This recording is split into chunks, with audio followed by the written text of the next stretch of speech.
Hi guys, welcome to Crazy Burger. In this video I'm going to be looking at the Miyoo Mini version 2 and some of the issues I had with Onion OS. Primarily with sort of copying the folder across and the right ones to actually have and the sort of file formats that were playable in the Onion OS. Obviously you previously had files that were zipped and then you transfer them across. They now don't work because they have to be unzipped. So I've got a few tips here that you can do to sort of get around that, and there's also a way I can get around of playing the NES games, for example, through the app that have no sound and what you can do to actually fix that. So without further ado, let's get stuck into the video.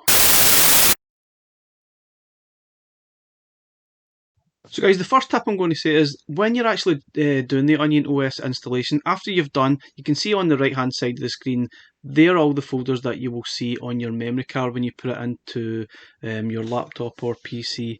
But on the left hand side is what the original stock firmware memory card looked like. I would recommend taking a copy of this or use a completely different memory card for doing the new Onion OS installation.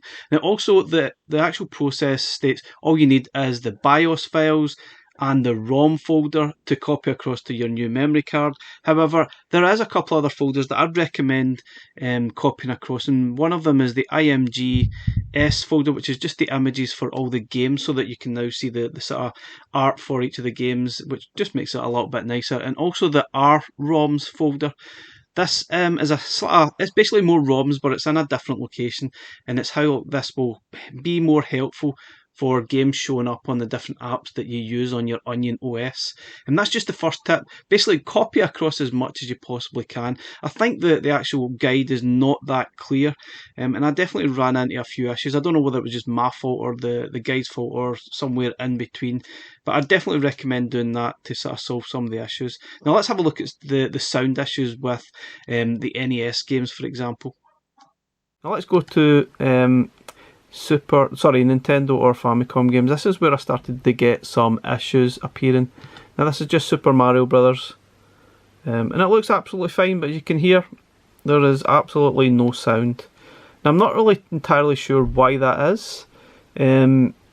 I suspect it's playing the wrong emulator or something, and I don't know how to actually change it, but you can. Okay guys, so that was from my Onion OS review video. I've now found a way to actually change which emulator that NES, for example, is running.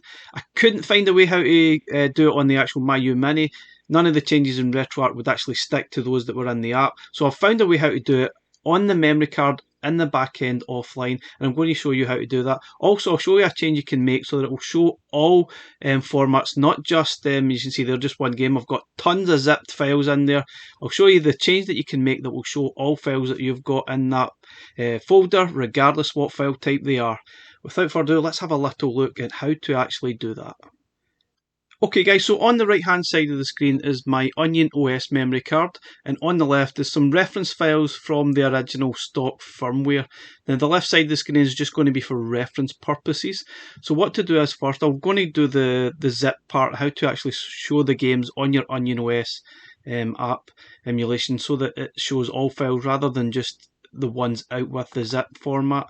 So if I go to the FC folder, I'll show you I've got tons of games in the folder. They're all zipped. They're basically being copied across from the actual games that were on the stock firmware memory card, and they didn't show up because they're in zip format. Don't know why. So you see at the bottom I've only got one game that's outside the zip format, which is the .nes file. That's the only one that appears. However, if you want to get them all up here, what we need to do is this. So if you go up to the EMU folder, or which is probably for emulation, scroll down to FC. Now you can probably do these changes to any folder if you've got the same issues, so it doesn't really matter. So you just need to find the corresponding file. So if you go to config, this one here, .json, right click on it and open it with Notepad. Okay, and this is what you'll get. If you can see that, so if you basically see Text list is where the file formats are, and that's what I've now changed it to. I'll show you what it used to look like for reference. So let's So on the left hand side of the screen is what it used to actually look like. So basically you've got a list there of all the file formats that it's looking for and it's compatible. Even though that's what it was, it still showed zip files. Not sure what's going on there. Now you could really just copy that as it is and add zip to it, but it didn't work for me. What I'd just done is completely removed everything and had it like this. So basically all you need to do is remove everything and it should then show up all file formats. Obviously you still have to have formats that are compatible with NES, which is obviously NES or zipped file formats, so that is quite important. And once you remove that, you will see all the zip files start to appear again, and the rest of the stuff is just showing you where the actual ROMs, where it's looking for the ROMs, the images for example, and then where it's launching. This is the next part that we're going to actually look at, the launch.shell file. This is something we need to make a small change to which emulator it's actually going to run. Okay guys, so back to the same sort of folder. On the left hand side of the screen is what it used to like on the stock firmware, and I'm going to show you this is what it's doing. If you open up the launch.sh file, this is really just for reference purposes, so do the same, open with Notepad, and this is the details that's here. It's basically telling you what core or emulator to actually run, and this is the problem here.